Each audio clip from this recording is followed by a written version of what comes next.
ಪ್ರಿಯ ವೀಕ್ಷಕರೇ ನಮಸ್ಕಾರ. ವಿಚಾರ ಏನಪ್ಪ ಅಂದರೆ, ಈ ಬಡ್ಜೆಟಲ್ಲಿ ಏನು ಕಾಲೇಜುಗಳಲ್ಲಿ ಚುನಾವಣೆ ನಡೆಸಬೇಕು, ಕಾಲೇಜಿನಲ್ಲಿ ಅಲ್ಲೇ ನಾಯಕರು ಹುಟ್ಟಾಕಬೇಕು ಅಂತಂದು ಹೇಳ್ಬಿಟ್ಟು ಇವತ್ತಿನ ಮುಖ್ಯಮಂತ್ರಿಗಳು, ನಮ್ಮ ಕರ್ನಾಟಕದ ಮಾನ್ಯ ಮುಖ್ಯಮಂತ್ರಿಗಳು ಹೇಳಿದ್ದಾರೆ. ಇದು ಚುನಾವಣೆ ಬೇಕಾ? ಇದು ಅವಶ್ಯಕತೆ ಇದೆಯಾ? ಕಾಲೇಜಲ್ಲಿ ಮಕ್ಕಳು ಓದಕ್ಕೆ ಹೋಯ್ತಾರೋ ಇಲ್ಲ ಅಲ್ಲಿ ಚುನಾವಣೆ ಮಾಡೋಕ್ಕೆ ಹೋಯ್ತಾರೋ? ಈಗ ಸರಿಯಾಗಿ ಮೇಷಗಳು ಲಚರೆಗಳು ಸರಿಯಾಗಿ ಪಾಠಗಳೇ ಮಾಡ್ತಾಯಿಲ್ಲ.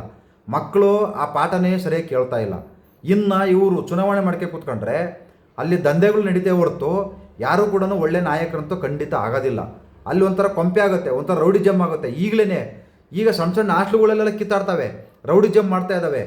ಇನ್ನು ಇವರು ಕಾಲೇಜುಗಳಿಗೆ ಹೋಗಿ ಚುನಾವಣೆ ನಡೆಸೋಕೆ ನಿಂತ್ಕೊಂಡ್ಬಿಟ್ರೆ ಯೂನಿಯನ್ ಚುನಾವಣೆ ಮಾಡ್ಕೊಂಡು ಕೂತ್ಕೊಂಡು ಇನ್ನು ಮಕ್ಕಳು ಅವೇನು ಓದ್ತಾವ, ನಾಳೆ IAS ಆಗ್ತಾರೆ, IPS ಆಗ್ತಾರೆ, ಡಾಕ್ಟರ್ ಆಗ್ತಾರೆ, ಇಂಜಿನಿಯರ್ ಆಗ್ತಾರೆ, ಏನೂ ಆಗಲ್ಲ, ರೌಡಿಜಮ್ ಆಗ್ತಾರೆ. ಈ ಕಾನೂನು ಇವರು ಯಾಕೆ ತಗೊಂಬರ್ತಾರಪ್ಪ ಅಂದರೆ, ಇವರ ಮಕ್ಕಳು ಈ ಕಾಲೇಜುಗಳಲ್ಲಿ ಓದಲ್ಲ, ಅವರೆಲ್ಲ ಬೇರೆ ಹೊರ ದೇಶದಲ್ಲಿ ಓದ್ತಾರೆ. ಅವ್ರು ಒಳ್ಳೆ ಎಜುಕೇಷನ್ ಮಾಡಿರ್ತಾರೆ, ಒಳ್ಳೆ ಮಕ್ಕಳಾಗ್ತಾರೆ. ಅವರೆಷ್ಟೇ ಓದಿದ್ರು ಇಲ್ಲಿ ಬಂದು ಮತ್ತು ಅವ್ರನ್ನೇ MLAಗಳು ಮಾಡ್ತಾರೆ, MP ಗಳು ಮಾಡ್ತಾರೆ, MLC ಮಾಡ್ತಾರೆ.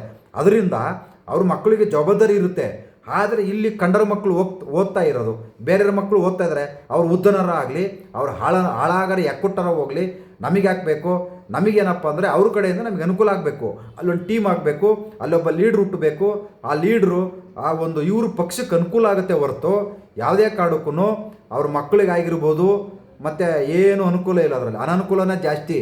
ಈ ಕಾಲೇಜಲ್ಲಿ ಚುನಾವಣೆ ನಡೆಸ್ತಾರಲ್ಲ, ಇದರಿಂದ ಅನಾನುಕೂಲ ಆಗುತ್ತೆ ಹೊರತು ಯಾವುದೇ ಕಾರಣಕ್ಕೂ ಮಕ್ಕಳಿಗಾಗಿರ್ಬೋದು, ಅವರ ಪೋಷಕರಿಗಾಗಿರ್ಬೋದು ಇದರಲ್ಲಿ ಅನುಕೂಲ ಇಲ್ಲ.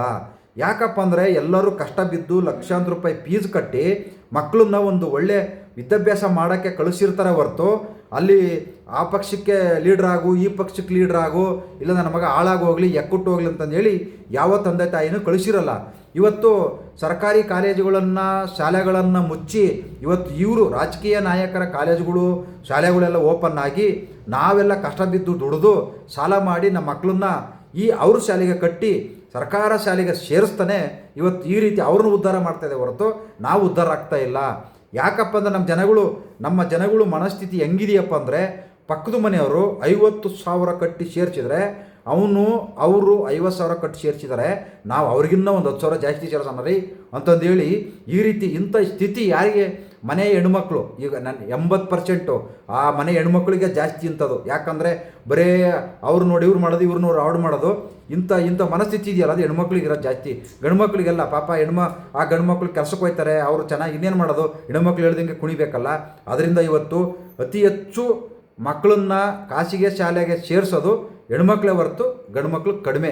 80% ಹೆಣ್ಮಕ್ಳದ್ದು ಪಾಲಿರುತ್ತೆ, ಇನ್ನು 20% ಗಂಡು ಮಕ್ಳದ್ದು ಪಾಲಿರುತ್ತೆ. ಅದರಿಂದ ಈ ಕಾಲೇಜಲ್ಲಿ ಯಾವುದೇ ಕಾರಣಕ್ಕೂ ಚುನಾವಣೆ ನಡೆಸೋದು ಅವಶ್ಯಕತೆ ಇಲ್ಲ, ಬೇಕಾಗಿಲ್ಲ. ಯೂನಿಯನ್ ಚುನಾವಣೆನೂ ಬೇಕಾಗಿಲ್ಲ.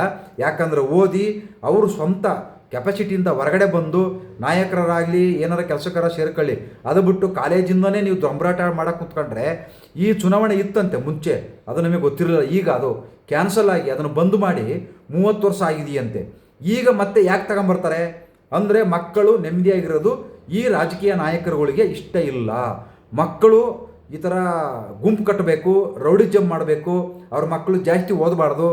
ಓದಿ ತಿಳ್ಕೊಂಬಿಟ್ರೆ ಅವ್ರಿಗೆ ತೊಂದರೆ ಆಗುತ್ತೆ ಹೊರತು ನಮ್ಗಳಿಗೆಲ್ಲ.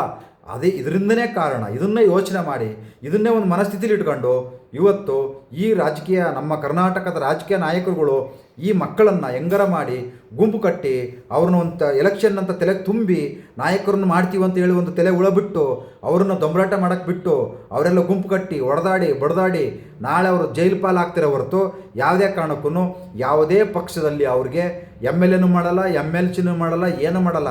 ಯಾಕಂದರೆ ಅವರು ಮಕ್ಕಳು ಹುಟ್ಟಿಸಿರ್ತಾರಲ್ವಾ, ಅವ್ರ ಮಕ್ಕಳು ಇರ್ತಾರೆ, ಮೊಮ್ಮಕ್ಕಳು ಇರ್ತಾರೆ, ಅವ್ರನ್ನ MLAಗಳು ಮಾಡ್ತಾರೆ, MP ಗಳು ಮಾಡ್ತಾರೆ ಹೊರತು ನಮ್ಮ ಬಡವರ ಮಕ್ಕಳನ್ನ ಬಲಿ ತಗೊಂತಾರೆ ಹೊರತು ಇವರು ಬಡವರ ಮಕ್ಕಳನ್ನ ಬೆಳೆಸಲ್ಲ. ಇದುವರೆಗೂ ಯಾವುದೇ ಪಕ್ಷನೂ ಬಡವ್ರ ಮಕ್ಕಳನ್ನ ಬೆಳೆಸಿಲ್ಲ, ಹಾಳಾಗಿದ್ದಾರೆ ಹೊರತು ಅವ್ರ ಮಕ್ಕಳನ್ನ ಮಾತ್ರ ಬೆಳೆಸ್ಕೊಂಡು ಕುಟುಂಬ ರಾಜಕಾರಣ ಮಾಡ್ಕೊಂಬಂತಿದ್ದಾರೆ. ಇದು ಎಲ್ಲ ಪಕ್ಷದಲ್ಲಿದೆ, ಬರೀ ಒಂದು ಪಕ್ಷದಲ್ಲಿಲ್ಲ. ಅದರಿಂದ ಕಾಲೇಜಲ್ಲಿ ಚುನಾವಣೆ ನಡೆಸೋದು ಅವಶ್ಯಕತೆ ಇಲ್ಲ, ಬೇಕಾಗಿಲ್ಲ. ನಮಸ್ಕಾರ ಎಲ್ಲ ತಂದೆ ತಾಯಿಂದರು ಇದನ್ನು ವಿರೋಧ ಮಾಡಿ. ಯಾಕಂದರೆ ಮಕ್ಕಳು ಹಾಳಾಗೋಗೋದು ನಿಮ್ಮವು, ಅವರು ಅಲ್ಲ. ಅಷ್ಟೇ. ನಮಸ್ಕಾರ. ಜೈ ಹಿಂದ್, ಜೈ ಕರ್ನಾಟಕ ಮಾತೆ.